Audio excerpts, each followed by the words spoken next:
Chers frères et sœurs de la communauté Kanguka Prière du jour, en ce début de semaine, je vous souhaite un magnifique lundi matin rempli de la grâce et de la paix de notre Seigneur Jésus-Christ.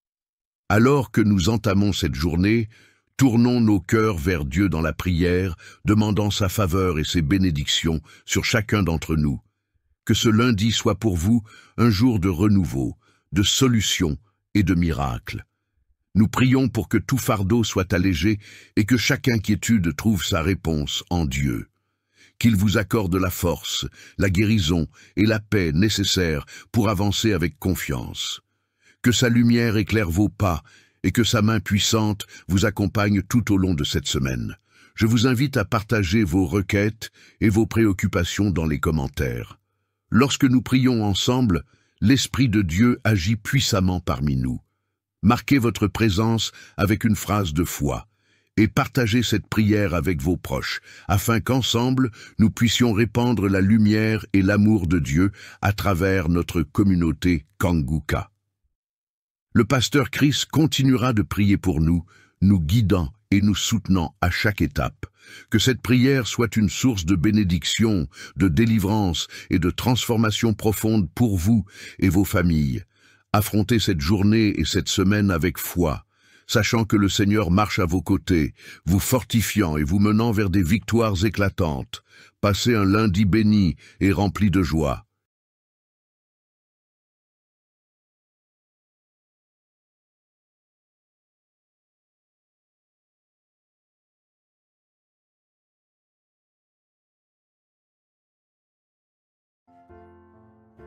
La source de la puissance. La raison pour laquelle souvent tu tombes dans la chair, c'est parce que tu ne pries pas. Tu ne te lèves pas. Amen. Tu aimes la vie facile. Et tu passes plus de temps dans l'alimentation. Ça ne marche pas. Lève-toi. Une seule personne dit Amen. Vous voulez pas vous lever? Kanguka! Réveillez-vous! Alléluia! Et la puissance, la force se trouve à genoux.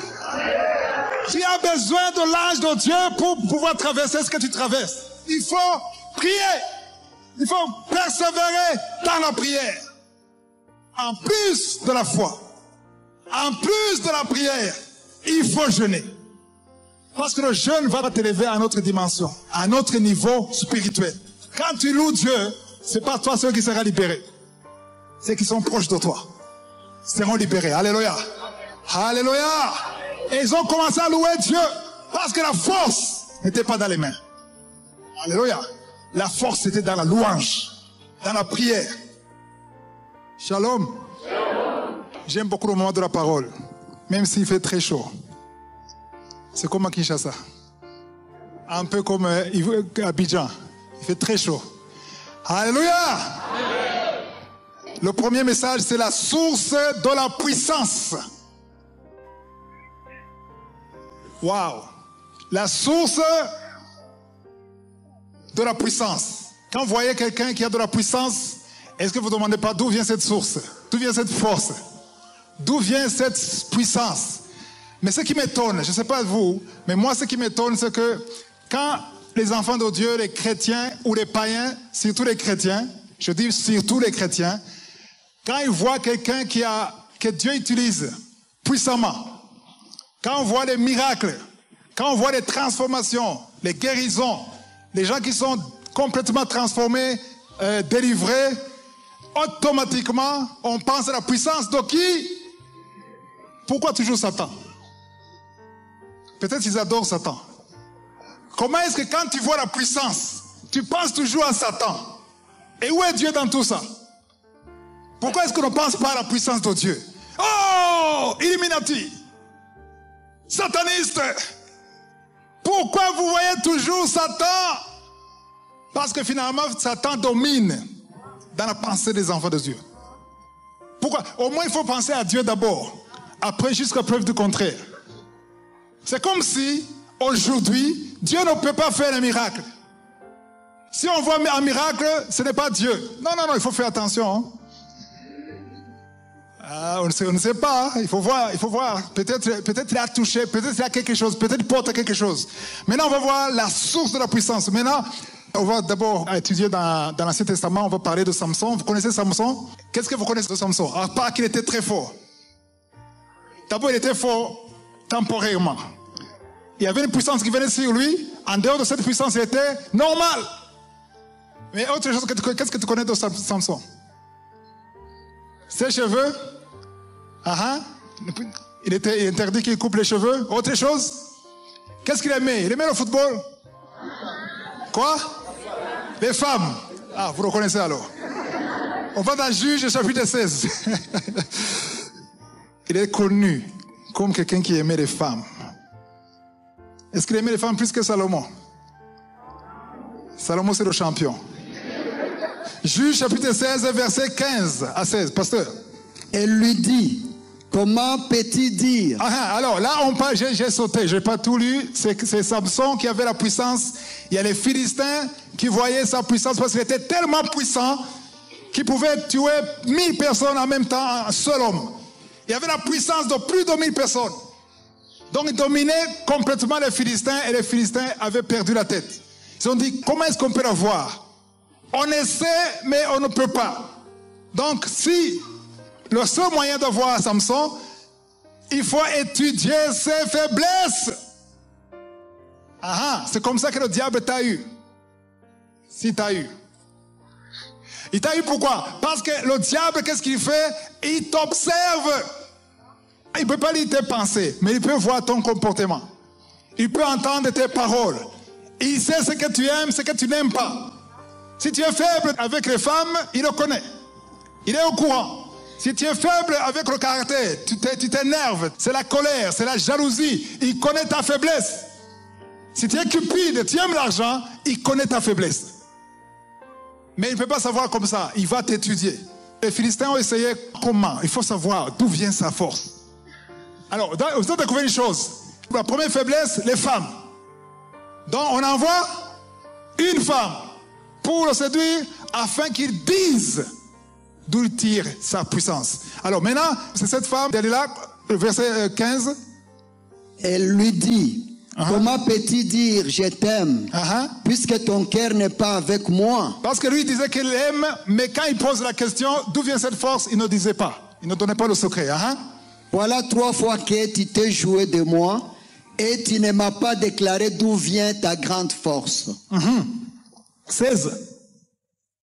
Comme elle était chaque jour à le tourmenter et à l'importuner par ses instances, son âme s'impatienta à la mort. Donc, elle venait aujourd'hui et séduisait Samson, mais il ne disait rien. Le lendemain, elle revenait. Chaque jour. On dit qu'elle était chaque jour. Lundi, elle venait, mardi, mercredi, parce que le diable ne se fatigue pas. Donc, elle persévérait. Verset 17. Il lui ouvrit tout son cœur et lui dit, le rasoir n'a point passé sur ma tête parce que je suis consacré à Dieu dès le ventre de ma mère. Si j'étais rasé, ma force m'abandonnerait, je deviendrais faible et je serais comme tout autre homme. Un peu verset 16, on retrouve verset 16. Pourquoi est-ce qu'il a craqué? Pourquoi est-ce qu'il a révélé le secret? Pourquoi? Parce qu'elle était chaque jour à le tourmenter et à l'importuner par ses instances. Vous qui jouez avec la chair, tu joues avec la chair, tu joues avec le diable. Non. Là où tu travailles, j'ai vu des filles chrétiennes. Elle est au travail, tu es avec des gens qui te parlent des choses sexuelles, des choses du monde. Il y a des collègues ou des amis, je sais pas, à l'école, des amis à l'école, ils te touchent, tu dis, non, moi je ne me touche pas, rien, ne me touche pas, je suis chrétienne. Tu joues avec le feu. Tu joues avec le feu. Tu résistes, tu discutes. Et on ne discute pas avec le diable, on ne converse pas. Il a résisté 1 jour, 2 jours, et finalement il a craqué. Et ça, si tu continues à résister, tu vas craquer. La Bible ne dit pas de résister au péché, de la fornication. Non! L'impudicité, on ne résiste pas. Si tu résistes, c'est ta Bible. Mais ma Bible me dit de fuir. Il faut fuir. Parce que si tu es là, lui ne se fatigue pas. Vous oubliez quelque chose. Toi, tu es dans la chair. Tu te fatigues. Le diable ne se fatigue pas. Il ne dort pas. Il ne ronfle pas. Amen. Et plus encore, il te voit, tu ne le vois pas. Donc fuis. Alléluia. C'est la parole qui te protège. Verset 17 alors. Maintenant, finalement, le verset 17, il a finalement ouvert son cœur. Et il a dit tout. Si je suis fort, le secret c'est où? Les cheveux. Si j'étais rasé, ma force m'abandonnerait, je deviendrais faible et je serais comme tout autre homme. Amen. Si vous lisez tout le chapitre, là il avait donné de fausses raisons, il mentait et chaque fois que l'ennemi venait, il le battait. Alors maintenant, il a donné la raison. Pourquoi est-ce qu'il est fort? Amen. Alléluia. Je vais te dire que le diable ne faut pas te demander pourquoi tu es fort. Parce qu'il sait. Si tu es fort, il sait où est ta force. Il a déjà découvert où est ta force. Quelle est ta force? Alors il va attaquer ta force. Mais les Philistins ne savaient pas. Le verset 18. Delilah, voyant qu'il lui avait ouvert tout son cœur, envoya appeler les princes des Philistins et leur fit dire. Elle était en mission.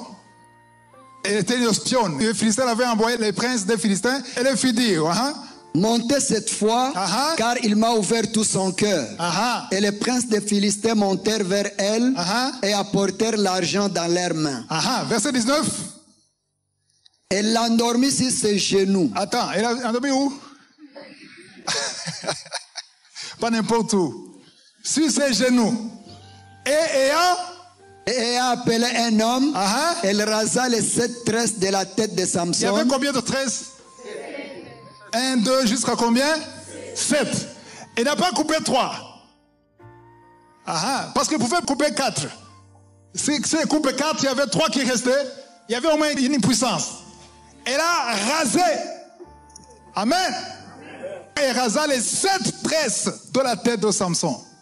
Et commença ainsi à le dompter. Il perdit sa force. Et maintenant, il y a des chrétiens qui sont domptés par le diable. Et ça ne devait pas être comme ça. C'est nous qui devons dompter le diable. Verset 20. Elle dit alors, les Philistins sont sur toi, Samson. Et il se réveilla de son sommeil et dit, je m'en tirerai comme les autres fois et je me dégagerai. Attends, il y a des chrétiens qui croient qu'ils vont agir comme l'autre fois. Mais la puissance que tu avais, elle a disparu. Moi, je connais les serviteurs de Dieu qui veulent agir comme l'autre fois, mais non plus les résultats comme l'autre fois. Parce qu'il y a une puissance qui n'est plus sur eux. Ils ne savaient pas que l'Éternel s'était retiré de lui. Pourquoi? Parce qu'il était rasé. Waouh.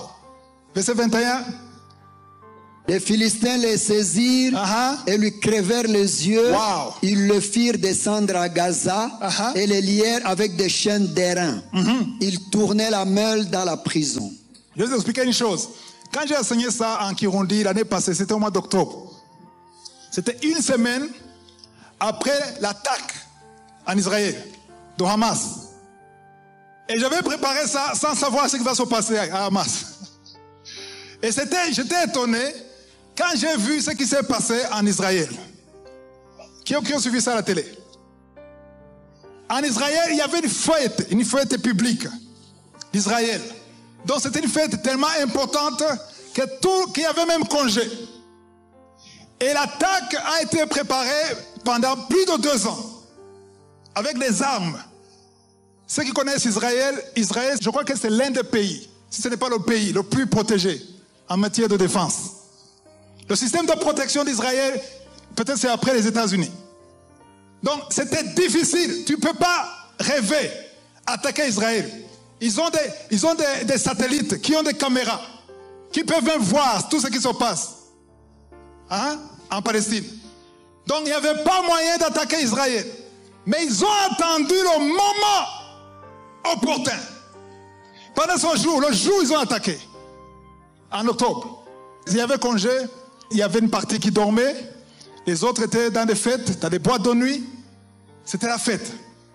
Alors, il y a des militaires qui doivent rester sur la frontière Israël-Palestine. Il y a des caméras, il y a des radars qui sont là. Et une grande partie des gardiens étaient partis à la fête. Danser. Alléluia.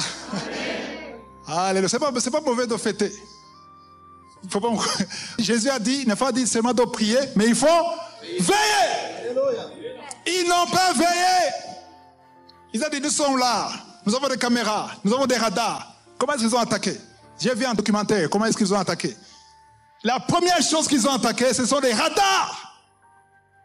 C'est pour ça, en fait, le diable n'a pas changé. Il agit de la même façon. Et ils ont crevé les yeux. Ce sont les radars. Ils commencent par les yeux. Ils crevaient leurs yeux. Et ils ont attaqué les radars. Après les radars, les caméras. En même temps, je dis en même temps, quand ils attaquaient les radars et les caméras, il y avait des militaires qui entraient en Israël avec des parachutes. En même temps, dans 5 minutes, ils étaient déjà à l'intérieur. Et ils allaient directement dans des maisons, dans des boîtes de nuit. On rasait tout ce qu'on voyait là-bas. Les hommes, les femmes, les enfants. Voilà. Pourquoi? Ils n'avaient pas veillé. Et ils ont kidnappé. Parce qu'en Israël ou dans les pays arabes, il faut toujours avoir des prisonniers de guerre. Ils ont pris des civils. Devinez où est-ce qu'ils les ont pris? Ils ont emmené où? Et ici c'est où? Toujours Gaza. Ils ne changent pas de stratégie. Le diable agit de la même manière. Il fait descendre à Gaza. Et le lierre, ils ont pris Samson, on l'a mis où? À Gaza. Même aujourd'hui, il y a encore des prisonniers de Gaza qui ont été des victimes de cette attaque. Voilà quand ça a commencé. Et quand j'ai enseigné ça en Kirundi, et c'était juste une semaine. J'ai enseigné ça dimanche et c'était samedi de la semaine précédente. Je me dis, c'est pas un hasard. Amen. Verset 22. Dis à ton ami, à ton voisin, écoute, sois attentif. Le verset 22, c'est très important. Cependant, le cheveu de sa tête avait commencé à croître depuis qu'il avait été rasé. Ça veut dire quoi? Personne n'est excité, personne n'est content, personne n'est impressionné. Non, parce qu'il a mal lu, je vais bien lire. Cependant, les cheveux de sa tête recommençaient. Ils ont recommencé à croître depuis qu'il avait été rasé. Qu'est-ce que ça veut dire? Où était sa force? Où? Donc les cheveux reviennent, ça veut dire qu'est-ce qui revient? Oh non, vous ne comprenez pas. Dans la tête, on te rase, mais il y a quelque chose qu'on appelle follicule pileux ou capillaire. Il y a quelque chose à l'intérieur qui fait que les cheveux croissent. Donc quand ils ont rasé, si vous lisez tout le chapitre, vous lisez l'histoire, ils étaient fous de joie. Et ils ont fêté. On l'a eu. On l'a crevé les yeux, comme si la puissance était dans les yeux. Quelle erreur. Moi, je dis que si moi j'étais un Philistin, le chef des Philistins, il vient dire, on l'a tué, on l'a crevé les yeux. Vous êtes sûr? Oui. Et sa tête? Rasée, oui, mais la tête est encore là. Attends. Est-ce que vous avez enlevé ça? Follicule pileux ou follicule capillaire? Est-ce que vous avez enlevé? Oh, on a oublié. Donc la force, la puissance n'était pas dans les cheveux. Était dans ce qui fait croître les cheveux. Alléluia. Parce que si moi j'étais le chef des Philistins, demande-moi ce que j'aurais fait. Quoi? Couper la tête. Ça c'est terrible. C'est même cynique. Couper la tête pour en finir. Bon, alors à part couper la tête, qu'est-ce que tu peux faire? Toi, tu as écouté en Kirundi. Tu as écouté en Kirundi. Si c'était moi, j'allais engager quelqu'un. Il reste là tous les jours, avec un rasoir, tous les matins. Comme les hommes se rasent tous les jours, tu es payé pour ça. Chaque matin, avant qu'il mange, rase la tête. Et le deuxième jour, rase la tête. Là, je suis sûr qu'il n'aura plus de puissance. Mais eux, ils ont cru qu'ils ont coupé les tresses. Ils ont rasé, ils sont allés fêter. Dombolo ya solo. On l'a eu.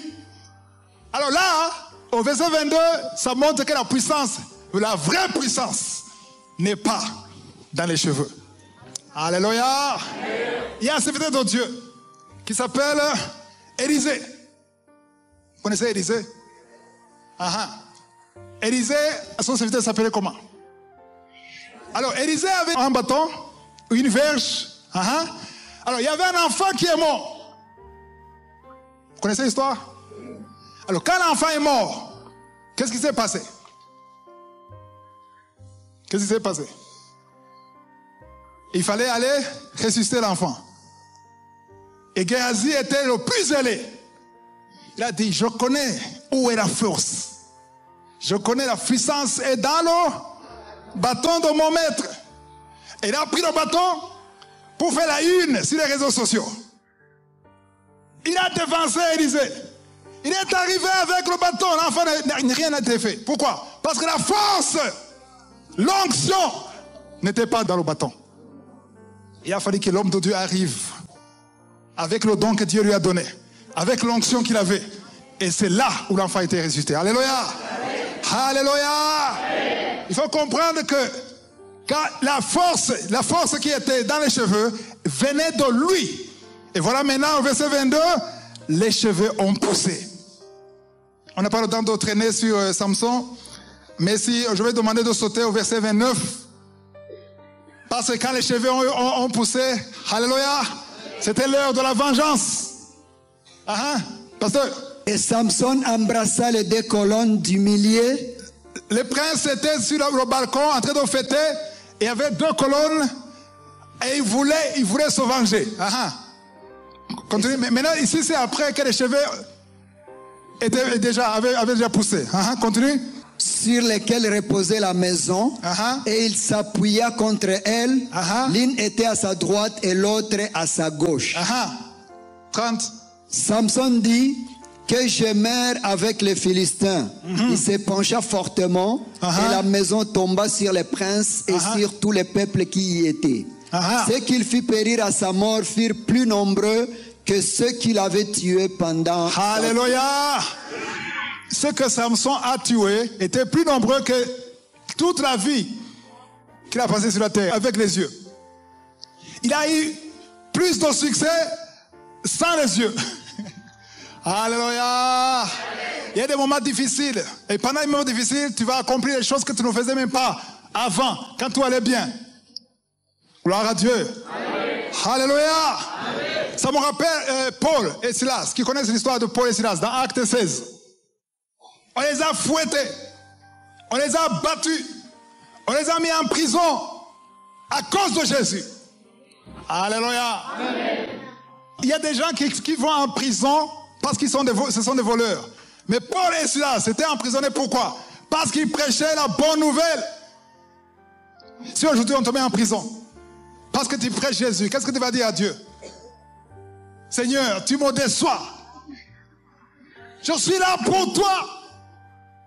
Regarde-moi, c'est moi ton serviteur. Alléluia. Mais eux, ils étaient dans la joie. Qu'est-ce qu'ils faisaient en prison? Les pieds étaient liés. Les bras étaient liés. Alléluia. Ils étaient dans une cellule, mais il y avait d'autres cellules. Et qu'est-ce qu'ils ont fait? Ils ont ouvert la bouche. Alléluia. Parce que quand ils ont mis en prison, alléluia, on était sûr qu'ils n'étaient pas armés, ils n'avaient pas d'épée, ils étaient liés les pieds, ils étaient liés les mains.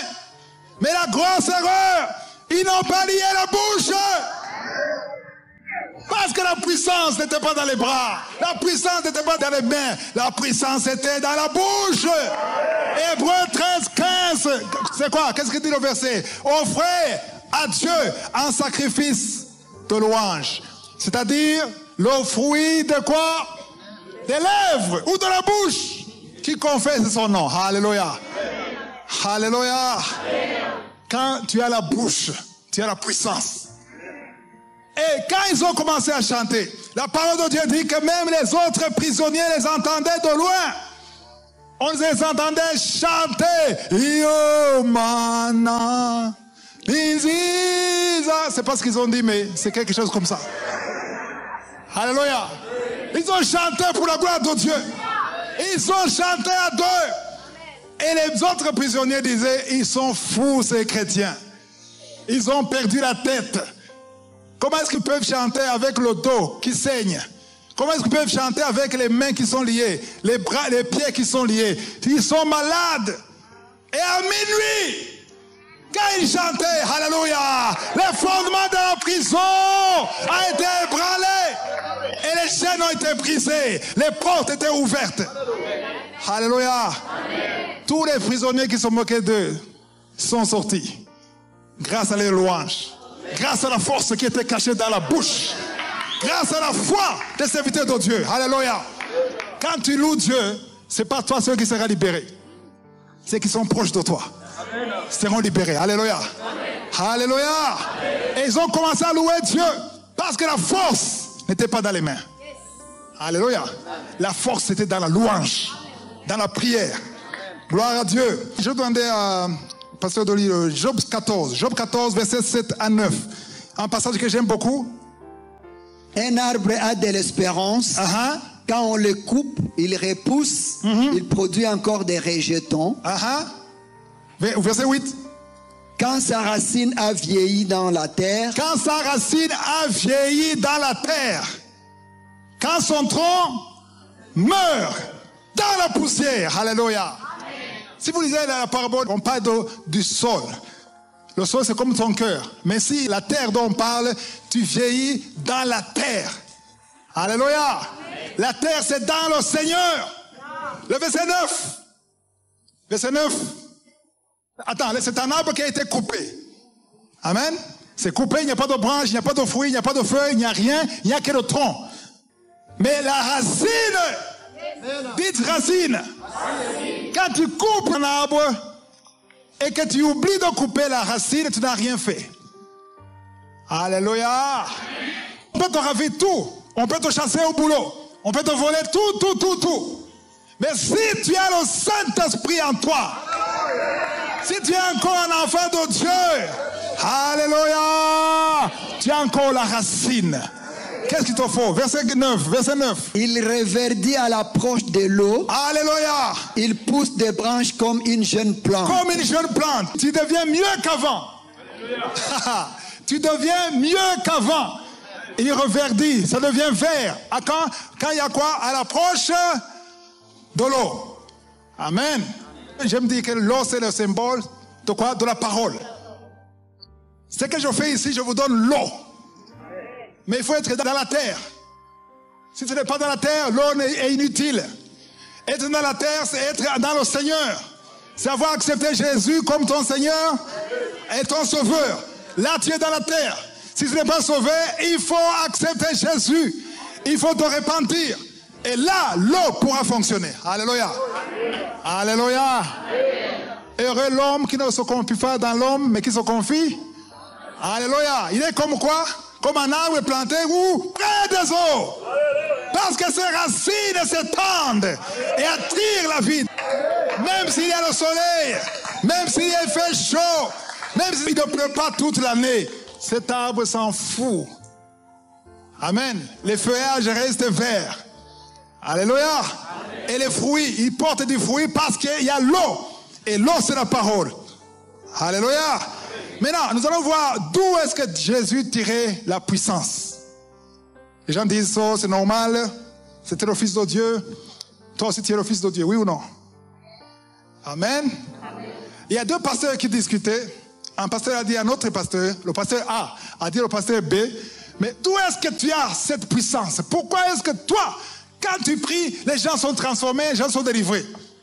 Et l'autre, le pasteur a répondu, mais c'est Jésus. Et l'autre pasteur était en colère. Ne me dis pas que c'est Jésus. Parce que moi aussi j'ai Jésus. Qu'est-ce que tu veux que je te dise? Non, dis-moi ton secret. C'était comme Delilah. Dis-moi ton secret. Mais c'est Jésus. Non, non, non, moi aussi j'ai Jésus. Alléluia. Maintenant, nous allons voir Jésus. D'où est-ce qu'il tirait la puissance?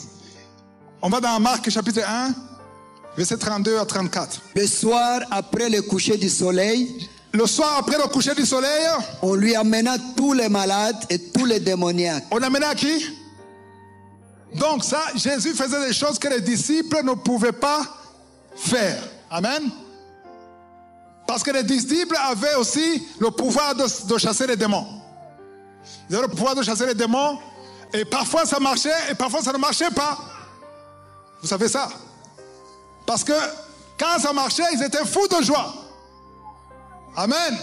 Dans Luc 10, 20, il disait, Seigneur, même les démons nous obéissent. Il a dit, est-ce que vous êtes content? Réjouissez-vous parce que vos noms sont écrits dans le ciel. Ne vous réjouissez pas de ce que les démons vous obéissent. Jésus a été poli, il voulait dire, en fait, ce n'est pas vous qui obéissez. C'est moi qui obéisse. Donc, votre joie, c'est parce que vos noms sont écrits au ciel. Amen.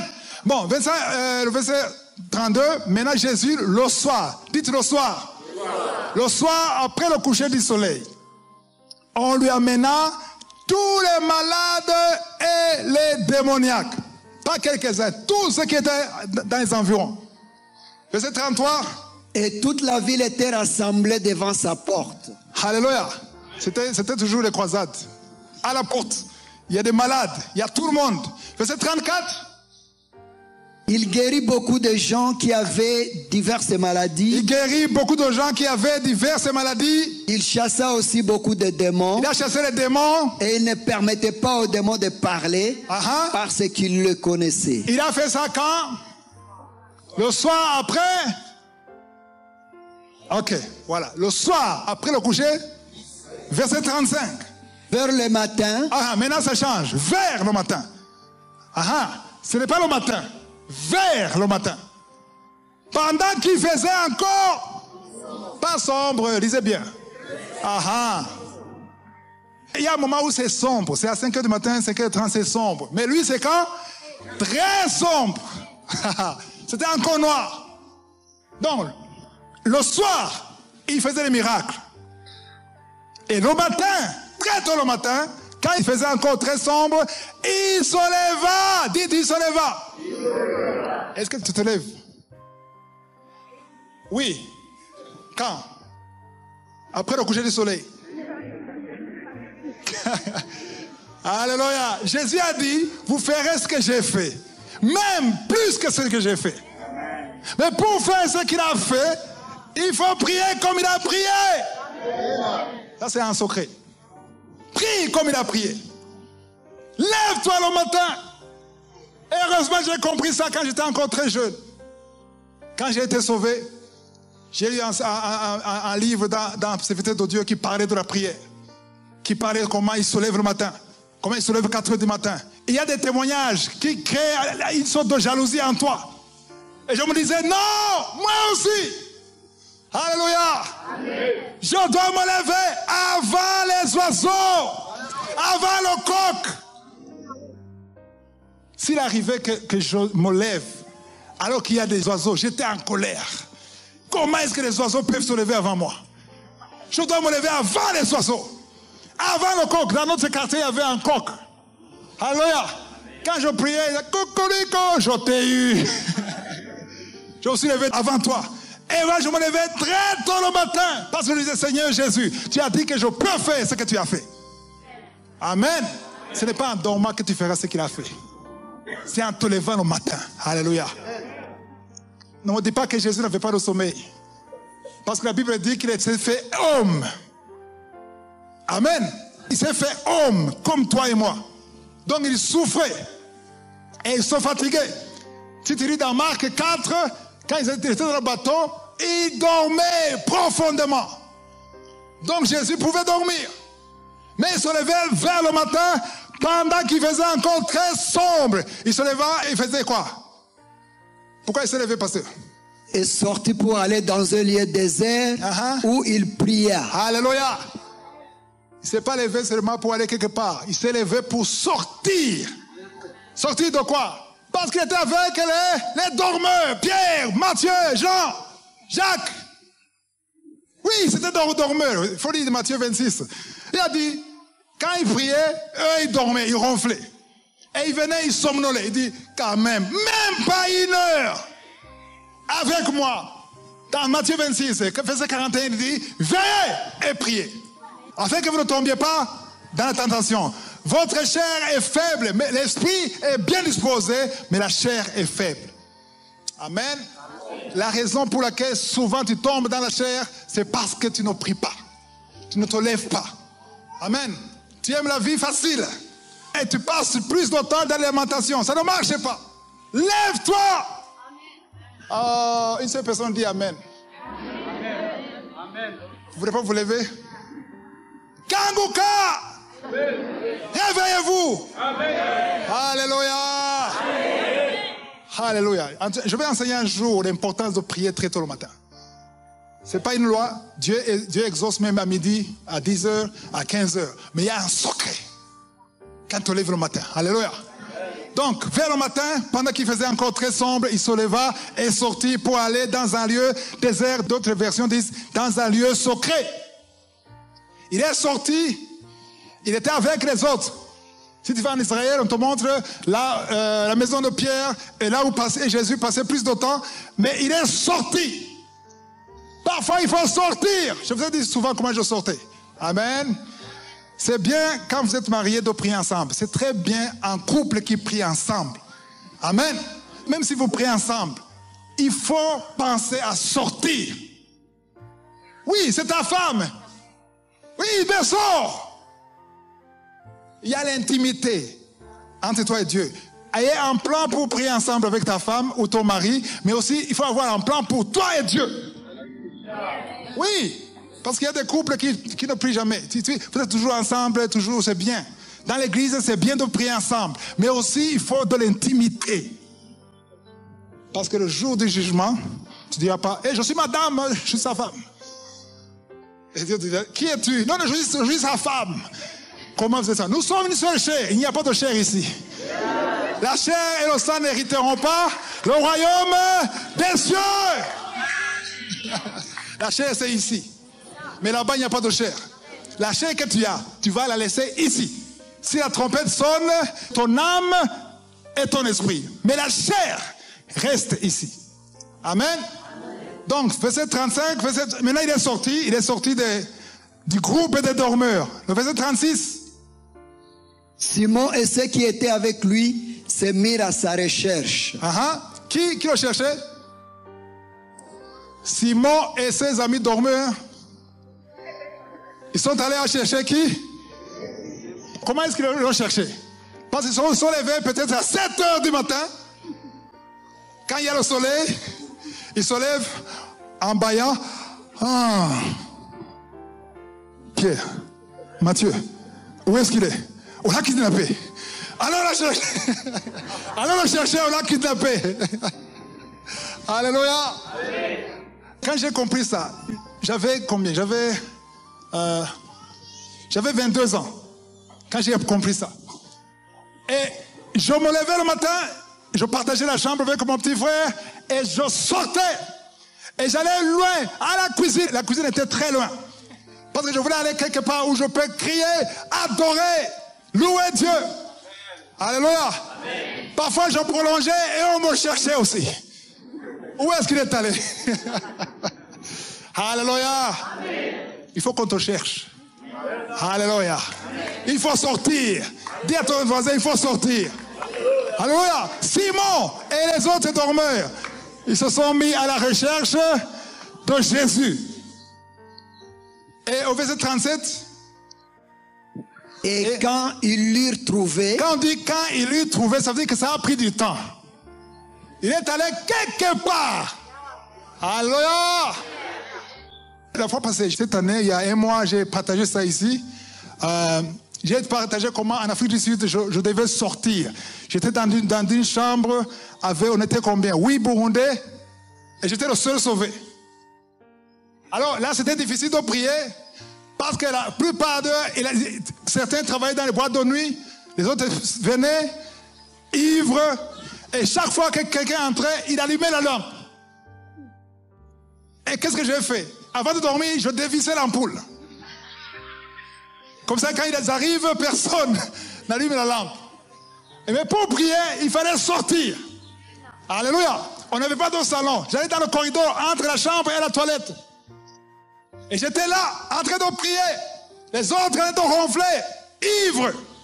Alléluia. Waouh. Et moi, je croyais que je les dérangeais. Amen. Un jour, j'étais malade. Quand je ne me suis pas levé à 4 h du matin, 2 personnes sont venues me réveiller. Hey, tu as oublié de te lever. Finalement, ils voulaient que je prie. Même s'ils faisaient des péchés, ils étaient soutenus. Ils disaient, nous sommes protégés, il est là. J'étais étonné. Comment est-ce qu'ils me réveillent? Il faut te lever. Pourquoi? Parce que c'est l'heure de prier, de la prière. Alléluia. C'était difficile. Parfois, il y avait des situations qui me décourageaient. Amen. Mais je savais que la puissance, la force se trouve à genoux. J'étais dehors, dans le corridor, à genoux, à prier comme ça, en train de prier, en train d'adorer. Là, il y avait un voisin, un Chinois, qui était mentalement malade. Il était allé à la toilette, parce que la toilette, il fallait sortir. Il fallait traverser le corridor. Il est passé là-bas, et chaque fois qu'il allait à la toilette, il sortait nu. Même sans sous-vêtements. Et quand il est sorti de la toilette, il m'a vu à genoux en train d'adorer. Et il est venu, il a mis la main sur la tête. Jesus, Jesus, Jesus, Jesus. Et je regarde un Chinois tout nu.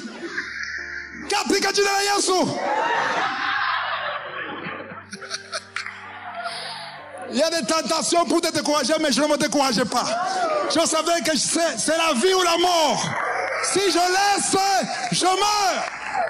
Il y a beaucoup de chrétiens qui sont déjà morts spirituellement. Si tu ne pries pas, tu meurs. Parce que la prière, c'est la vie. Alléluia. Il y a des endroits où je devais sortir dehors, dans le jardin. Je regardais les étoiles, je commençais à adorer. Parce que je sais que c'est là où se trouve la vie. La vie se trouve dans ma bouche. Qu'est-ce qui sort de ta bouche? Qu'est-ce que tu dis? Amen. Quand tu traverses des moments difficiles, qu'est-ce que tu confesses? Quand il l'eut trouvé, il lui dit tous quoi? Tous te cherchent. Pourquoi tous le cherchaient? Pourquoi? Parce qu'il voulait des miracles. Il voulait la guérison. Mais ce qu'ils ne comprenaient pas, c'est que les miracles et les guérisons venaient de la montagne. Parce que la Bible dit, si tu lisez dans Luc 22, 39, Jésus montait à la montagne des Oliviers comme à l'accoutumée. Amen. 39. Après cette sortie, il alla selon sa coutume à la montagne des Oliviers. Et ses disciples le suivirent. Mais ils ne suivaient pas pour prier. Parce qu'à l'époque, ils ne priaient même pas. Ils ont prié après, quand ils étaient remplis du Saint-Esprit. Amen. Ils le suivaient, mais quand ils priaient, ils dormaient. Je préfère le suivre et dormir que ne pas le suivre. Alléluia. Parce qu'il y a des périodes où c'est difficile de prier le matin. Peut-être qu'il y a eu des problèmes la veille, c'était difficile. Il y avait des visiteurs, tu n'as pas pu dormir, je ne sais pas. Il y a des raisons. Mais quand tu vas prier, tu sens que tu n'as pas envie de prier. Qu'est-ce que tu fais? Quand tu n'as pas envie de prier, qu'est-ce que tu fais? Tu chantes. Au moins toi tu chantes. Et toi, qu'est-ce que tu fais? Tu restes là. Même avec le sommeil, tu restes là. Voilà. C'est ce que je fais moi aussi. Moi je dis, je reste là. Alléluia. Ce qui compte, ce n'est pas ce que je dis. C'est ce que je crois. Alléluia. Je reste là sur tes pieds. Parce que c'est là où il y a la source de la vie. Amen. Gloire à Dieu. Amen. Tout ce que j'ai aujourd'hui, c'est venu des genoux. C'est venu de la prière. Amen. Qu'on ne dise pas, il est chanceux. Non, il n'y a pas de chance. Le principe fonctionne pour tout le monde. Mets en pratique la parole de Dieu. Cherche le Seigneur. Amen. C'est pas un bouton que tu appuies. C'est pas tic-tac.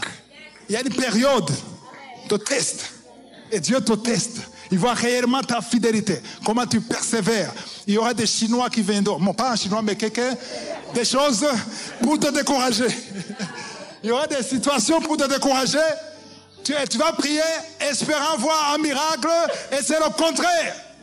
On te vire, on te chasse alors que tu pries. Les choses ne marchent pas alors que tu pries. Ici au verset 39, j'aime beaucoup cette partie qui dit selon sa coutume. Quelle est ta coutume? Avant de dormir, tu es sur le WhatsApp jusqu'à minuit. Instagram, WhatsApp, Facebook. Les jeunes ne sont plus sur Facebook. Ils sont sur TikTok, Instagram, YouTube. Jusqu'à minuit et demi. Tu dois te lever 6 heures pour aller à l'école ou au travail. Est-ce que tu as le temps de prier? Tu confesses, Seigneur, je te montre la journée. Au nom de Jésus, j'ai préparé la journée. C'est fini. Waouh, la force est dans le sacrifice. Alléluia. À la montagne des Oliviers, ses disciples le suivirent. Verset 40. Lorsqu'il fut arrivé dans ce lieu, il leur dit, priez afin que vous ne tombiez pas en tentation. Continue. Puis il s'éloigna d'eux à la distance d'environ un jet de pierre, et s'étant mis à genoux, il pria. Continue. Disant, Père, si tu voulais éloigner de moi cette coupe, toutefois que ma volonté ne s'efface pas, mais la tienne. Amen. 43. Alors un ange lui apparut du ciel pour le fortifier. Commence par alors. Dites alors. Quand on dit alors, ça veut dire quoi? Ça veut dire qu'il y a quelque chose qui s'est passé avant. Alors, qu'est-ce qui s'est passé? Jésus a dit des paroles qui touchent le cœur de Dieu. Verset 42, qu'est-ce qu'il a dit? Qu'est-ce qu'il a dit au verset 42? Que ma volonté ne se fasse pas, mais la tienne. Amen. Donc, il a commencé en demandant à Dieu d'éloigner la coupe, mais il a dit toutefois, que ma volonté ne se fasse pas, mais la tienne. 43, alors. Beaucoup de chrétiens prient pour avoir alors, 142. Avant d'avoir 43, il faut avoir 42. Avant de chercher alors, il faut faire ce que Jésus a fait dans 42. Qu'est-ce qu'il a fait dans 42? Il a abandonné sa volonté. Il a abandonné ce que lui veut, ce que sa chair veut. Alléluia. Et quand il a abandonné, quand il a privilégié le plan de Dieu, alors, dites alors, un ange est descendu et lui est apparu du ciel pour faire quoi? Pour le consoler, pour le fortifier, pour lui dire désolé, c'est comme ça la vie. Non. L'ange est venu pour le fortifier. L'ange n'est pas venu pour qu'il ne soit pas crucifié. Il est venu pour qu'il ait la force de traverser la crucifixion sans se lamenter. Tu as besoin de l'ange de Dieu pour pouvoir traverser ce que tu traverses. Si tu dis ça ne marche pas, je ne peux plus, c'est plus fort que moi. Tu sais pourquoi? Il n'y a pas alors. Il n'y a pas un ange qui est descendu. Et cet ange n'est pas venu parce que tu tiens à ta volonté. Tu n'as pas cédé. Tu veux absolument que Dieu fasse ce que tu veux. Amen. On a lu au verset 46. 46. Et il leur dit, pourquoi dormez-vous? Levez-vous et priez. Alléluia. Afin que vous ne tombiez pas. Pourquoi dormez-vous? Réveillez-vous. Afin que vous ne tombiez pas. Tout chrétien qui ne prie pas, il doit tomber d'une façon ou d'une autre dans la tentation. Tu n'as pas la force de résister à la tentation si tu ne pries pas. Et prier, je ne veux pas dire la prière avant de manger. C'est pas ça. C'est la prière d'avoir une communion avec Dieu, parler à Dieu, s'humilier complètement, ouvrir la bouche et adorer, confesser le nom de Dieu malgré tes problèmes. Alléluia. Rien ne devait t'empêcher de louer Dieu et d'adorer Dieu. Et quand tu fais ça, la parole de Dieu te dit, le verset 46, « Pourquoi dormez-vous? Levez-vous et priez afin que vous ne tombez pas en tentation. » Amen. Donc il faut te lever, il faut prier. Levez-vous et priez afin que vous ne tombez pas en tentation. Alléluia. Amen. En fait, ne priez pas. Ils sont tombés dans la tentation. Pierre est tombé dans la tentation. Qu'est-ce qu'il n'a pas fait? Il a renié Jésus. 3 fois. Ça, c'est la tentation. Peut-être s'il priait avec Jésus, il a dit non, non, non, moi je suis son disciple. On va dans Matthieu 17. Matthieu 17, verset 14 à 21. Je vais vous montrer quelque chose. Lorsqu'ils furent arrivés près de la foule, un homme vint se jeter à genoux devant Jésus et dit, Continue. Seigneur, aie pitié de mon fils qui est lunatique et qui souffre cruellement. Il tombe souvent dans le feu et souvent dans l'eau. Je l'ai amené à tes disciples et ils n'ont pas pu le guérir. Race incrédule et perverse, répondit Jésus. Jusqu'à quand serai-je avec vous? Jusqu'à quand vous supporterai-je? Attends, ici j'étais déçu. Au début, quand j'ai lu ça, je me dis, race incrédule et perverse, c'est comme une insulte. Pourquoi tu les grondes? C'est pas leur faute. Mais si Jésus te gronde, c'est que c'est ta faute. C'est ça que ça veut dire. Parce que si vous pouvez dire, non, non, non, vous êtes encore petit, ça va venir. Non, non, non. Race incrédule et perverse. Répondit Jésus, jusqu'à quand serai-je avec vous? Autrement dit, vous ne devriez pas m'appeler, parce que dans Luc 10, 19, je vous ai donné le pouvoir. Je vous ai donné le pouvoir de marcher sur les serpents et les scorpions. Je vous ai dit, vous guérirez les malades. Vous chasserez les démons à mon nom. Est-ce que vous croyez qu'ils n'ont pas essayé? Ils ont essayé. Amen. Ils ont essayé, ça n'a pas marché. Mais même quand ça ne marche pas, il dit, vous êtes incrédule, vous êtes perverse. Maintenant, le verset suivant. Okay, il a dit, jusqu'à quand serai-je avec vous, amenez-le-moi ici. Verset 18. Maintenant, verset 18. Jésus parla sévèrement au démon qui sortit de lui et l'enfant fut guéri à l'heure même. Alléluia. J'aime beaucoup quand il a dit Jésus parla sévèrement. Autrement dit, il a haussé le ton. Parce que des chrétiens qui disent, vous n'avez pas besoin de crier. Parle au nom de Jésus. Démon, au nom de Jésus. Si Jésus a crié, comment moi je ne dois pas crier? Quand tu chasses un démon, tu prends l'autorité. Il a parlé sévèrement. Et son démon est sorti de lui. Et l'enfant fut guéri à l'heure même. Waouh, on continue. Verset 19. Alors les disciples s'approchèrent de Jésus et lui dirent en particulier. Attends, pourquoi ils ont dit en particulier? Parce qu'il y avait une foule. Et la foule a vu les disciples dire, moi, au nom de Jésus, sors. Je ne sors pas. Oh, le sang de Jésus, le sang de Jésus. Vous savez, ceux qui ont fait la délivrance, parfois c'est humiliant. Tu parles de Jésus et le démon se moque de toi. Et il répète ce que tu dis. Et il ne sort pas. Parfois, il commence à t'accuser. Toi, est-ce que toi, tu peux même oser? Où est-ce que tu étais hier? Donc, la foule a vu les disciples essayer de chasser les démons, ça ne marchait pas. Et lui dit en particulier pourquoi? C'est comme s'il a pris Jésus et l'a mis à côté.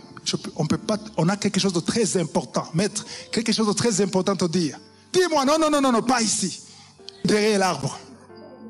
Ils vont derrière. En fait, nous sommes tellement embarrassés. Parce que normalement, on chassait les démons.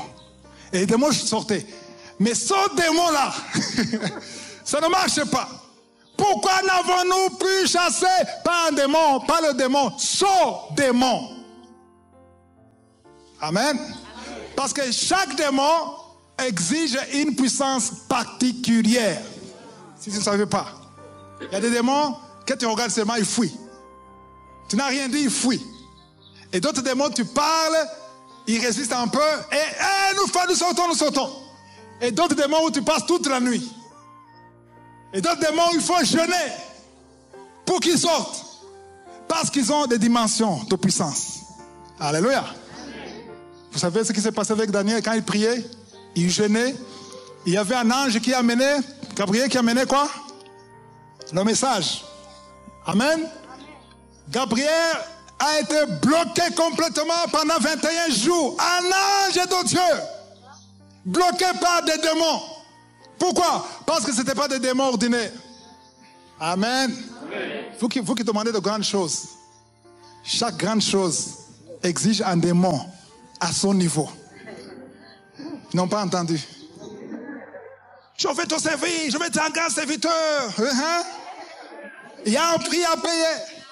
Alléluia. À chaque niveau, à notre niveau de démon. Un ange grand, Michael, il y a des démons qui ne connaissent pas Michael. Parce qu'ils ne s'affrontent jamais. Amen. Mais il y a des démons qui sont au niveau de Michael. Voilà ce qui s'est passé maintenant. Pourquoi n'avons-nous pu chasser ce démon? Verset 20. C'est à cause de votre incrédulité. La première réponse. Leur dit Jésus. La première chose, c'est incrédulité. Donc, votre foi est limitée. Parce qu'il y a le niveau de foi. Ça, c'est la première chose. Je vous le dis en vérité. Si vous aviez de la foi comme un grain de sénévé, vous diriez à cette montagne, transporte-toi d'ici là, et elle se transporterait, rien ne vous serait impossible. Mais ne t'arrête pas au niveau au verset 20, parce que le problème, ce n'est pas seulement la foi. Parce que parfois, tu as la foi, et ça ne marche pas. Verset 21. Mais cette sorte de démon... Tu es rapide. Hein? Dites mais. Il n'y a pas une phrase qui commence par mais. Quand il y a mais, il y a quelque chose avant mais. Vous qui aimez les compliments, les femmes qui aiment les compliments. Ah, tu es très belle. Tu es excellente. Tu es la meilleure. J'aime ta démarche. Mais. Parce que le mais est dangereux. Quand il y a un mais, le mais vient effacer et diluer tout ce que tu viens d'entendre. Le mais remet en cause ce que tu viens d'entendre. Mais cette sorte de démon ne sort que par la prière, pas seulement la prière, et le jeûne. Il y a certaines promesses que tu ne peux pas atteindre sans jeûner. Ça, c'est une vérité biblique. C'est pas que ça ne vient pas de Dieu. Ça vient de Dieu. Mais il n'y a pas assez de foi, il n'y a pas assez de prière, il n'y a pas assez de jeûne. Amen. Il y a des choses où tu n'as pas besoin de jeûner. Il y a des choses où tu n'as pas besoin de prier pour ça. Il suffit d'y croire et ça vient. Mais d'autres choses, il faut prier. Il faut persévérer dans la prière. C'est prier chaque jour, quotidiennement. Alléluia. Et d'autres choses en plus de la foi. En plus de la prière, il faut jeûner. Parce que le jeûne va t'élever à une autre dimension, à un autre niveau spirituel. Alléluia. Combien de choses? 3 choses. La foi, la prière et le jeûne. Amen. J'ai toujours dit, un chrétien normalement constitué, qui a une bonne santé spirituelle, devrait au moins jeûner une fois par semaine. Au moins. Un jour par semaine. Si tu n'es pas malade, si tu n'as pas de maladie, c'est bien de jeûner. Parce que ça donne une bonne santé spirituelle. Mais si du 1er au 31, c'est bouffer, manger, matin, midi, soir, matin, midi, soir, matin. Seigneur, pourquoi ça ne monte pas? Parce que tu es bas. Amen. Il faut un sacrifice. Alléluia. La parole de Dieu dit, offrez votre corps. Comme quoi? Pas un sacrifice mort. Un sacrifice vivant. Alléluia. Saint et agréable. Amen. Les disciples ne jeûnaient pas. Dans Luc 5, on le dit, verset 33-35, ils ne jeûnaient pas. Je lui demandais pourquoi est-ce que les disciples ne jeûnent pas. Ils disaient, je suis encore là. Quand je partirai, ils vont jeûner. Et voilà pourquoi ce démon n'est pas sorti. Parce qu'ils ne jeûnaient pas. Amen. Mais allez lire dans Actes des Apôtres, après que Pierre était rempli du Saint-Esprit. Alléluia. Il était avec Jean. Et il voit quelqu'un qui est handicapé depuis sa naissance. Alléluia. Et il demande quoi? L'argent. Il demandait l'argent. Pierre était là. Amen. Pierre et Jean se sont regardés. On n'a pas d'argent. Alléluia. Mais notre force, ce n'est pas l'argent. On a plus que l'argent. Cet homme, on peut lui donner de l'argent et demain il va ici pour commander. Alléluia. Il a dit, regardez-nous. Alléluia. Regardez-nous. Dans les yeux. Dans Actes chapitre 3, il faudra lire ça après. Ils ont regardé dans les yeux. Alléluia. Ils ont dit, l'or et l'argent. On n'en a pas. Parce que notre force n'est pas dans l'argent. Mais ce que nous avons, nous te le donnons. Au nom de Jésus-Christ de Nazareth, lève-toi. Il s'est levé, il a dansé, plus jamais de mendicité. Pourquoi? Parce qu'ils avaient plus que l'argent. Toi qui es sauvé, tu as plus que l'argent. C'est la fin du message. Que Jésus vous bénisse. Alléluia. Amen. Si vous voulez continuer de suivre ces enseignements sur YouTube, veuillez cliquer sur Subscribe ou s'abonner et sur la cloche à droite afin d'être averti à chaque fois que nous postons une nouvelle vidéo.